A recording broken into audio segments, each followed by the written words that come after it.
Oke, kembali lagi di Crypto Risk Management bagian kedua. Kita akan membahas mengenai risk allocation, diversification, dan juga proteksi modal. Jadi sebelum video ini dimulai, video ini hanyalah analisa internal untuk membantu teman-teman menerapkan ya risk management yang baik di market kripto. Nah, saya selalu percaya ya dalam konsep yang namanya capital preservation ya. Saya itu selalu memiliki prinsip ya teman-teman, mending nggak untung daripada rugi ya. Saya selalu melindungi yang namanya modal yang saya miliki, karena saya tahu ketika modal saya berkurang, itu dua hal yang akan terjadi di hidup saya ya. Pertama, saya pasti loss of confidence. Kedua, ya saya loss of capital juga ya. Dan ini biasanya selalu jadi flywheel ya. Saya nggak pede, takut analisa salah lagi, akhirnya saya kehilangan duit lebih banyak lagi. Begitu juga sebaliknya, ketika saya kehilangan duit lebih banyak lagi, saya juga akhirnya tambah nggak pede ya. Itulah mengapa kita harus paham bahwa ada dua hal yang harus kita jaga ya.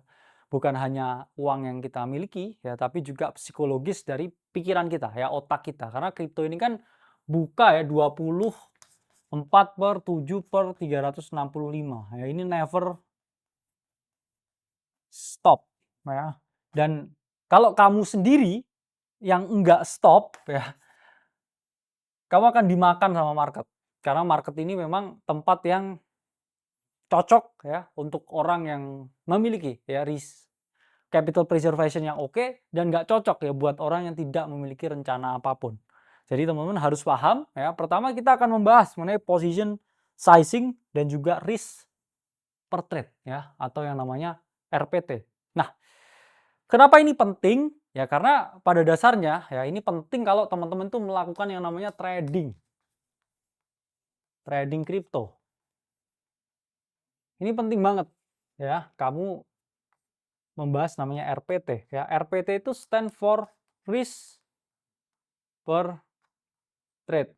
Cuman ini menunjukkan ya berapa banyak sih jumlah yang saya risikokan setiap trade. Kalau RPT-nya itu adalah 1% ya, berarti ketika trading saya itu adalah gagal atau fail, saya itu kehilangan 1% dari modal saya. Kalau modalnya ini adalah 100 juta, kamu kalau fail, kamu akan kehilangan 1 juta ya. Begitu juga sebaliknya. Kalau 5% kamu akan kehilangan 5 juta, kalau 10% kamu akan kehilangan 10 juta, dan semakin gede ya yang namanya RPT-nya itu juga semakin cepat pula ya modalmu habis. Memang kamu kalau berhasil ya potensi untungnya jauh lebih gede. Cuman kita nggak lihat dari situnya dulu. Kita lihat kalau misalkan kamu ini fail ya.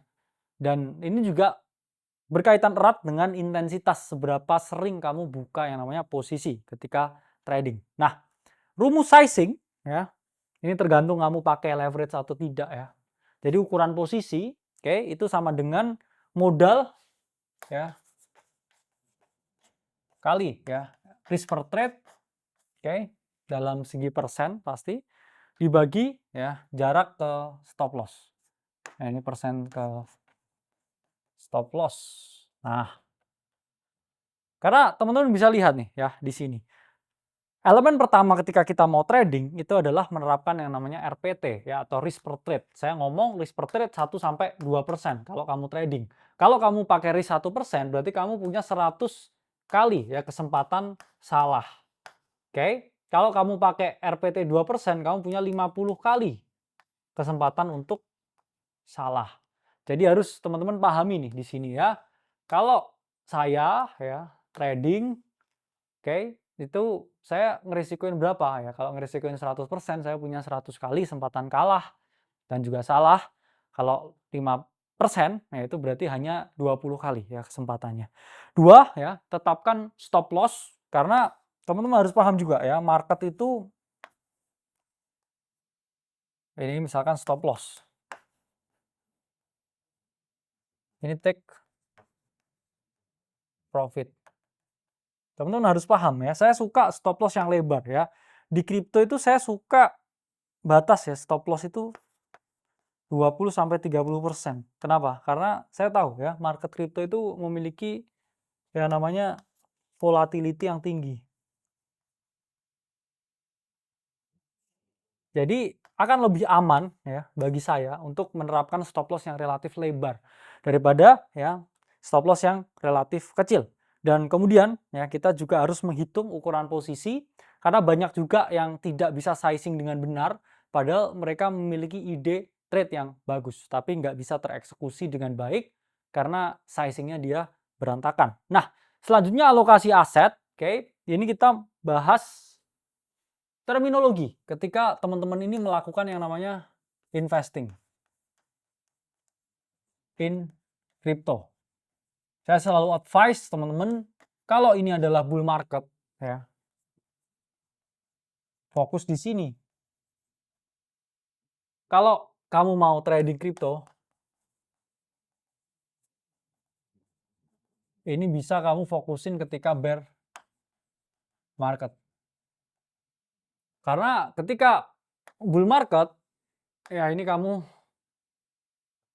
positioningnya bisa lebih lama ya. Sama kayak saya ya beli Bitcoin di awal 2023 ya baru rebalancing di 2025 ini ya. Jadi dari 2023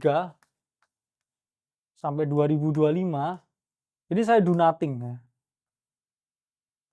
Karena apa ya marketnya kan cenderung begini ya.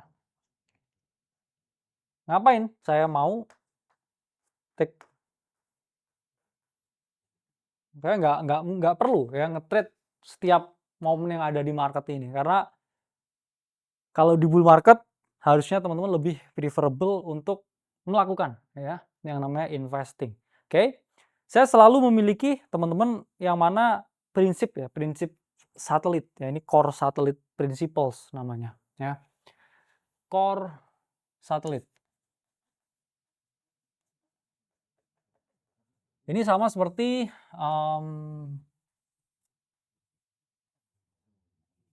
ini bumi ya. Ini misalkan bulan ya. Nah, ketika kamu berinvestasi ya, kamu bisa fokus ke dua aset yang paling gede ya, Bitcoin dan juga Ethereum. Mengapa? Ya, Bitcoin memang harus tetap ada ya di portofolio kita. Ini kalau kita lihat return-nya juga mengalahkan S&P ya. Bitcoin is a monster ya. Nah, ini adalah Bitcoin. Oke. Ini adalah it. Ya, sama seperti bumi dan bulan ya. Bitcoin itu porsinya harus lebih besar.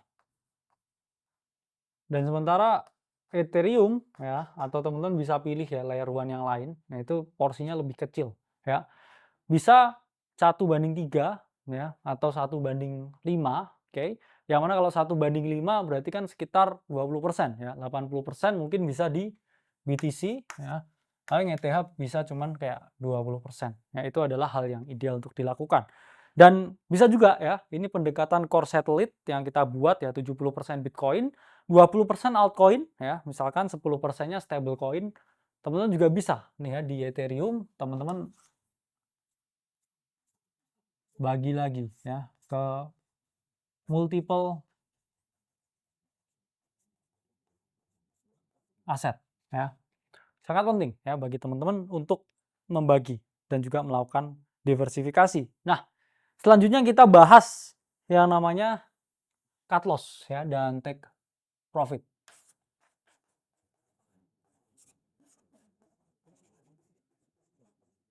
Ini sangat esensial ya ketika kita melakukan yang namanya trading. Nah, sangat penting sekali. Mengapa? Ya. Kalau kamu trading ya cut loss itu hukumnya wajib ya. Kenapa? Apalagi kamu trading dengan yang namanya leverage ya. Kalau dia tidak sesuai dengan planmu ya, kamu akan ya take loss 20% ya daripada take loss 90% ya. Inilah pentingnya ya di trading itu kita memiliki yang namanya batas invalidasi ya. Jadi inti dari stop loss itu kita melindungi yang namanya modal ya, melindungi capital yang kita miliki dan kita juga setting up target profit yang ideal ya. Nah, Jadi itu penjelasan ke teman-teman mengenai konsep ya dari trading dan juga investing dan bagaimana teman-teman menjaga risiko di antaranya supaya apa? Supaya teman-teman melindungi ya modal yang dimiliki atau teman-teman melakukan yang namanya capital preservation. Jadi sampai berjumpa di video selanjutnya.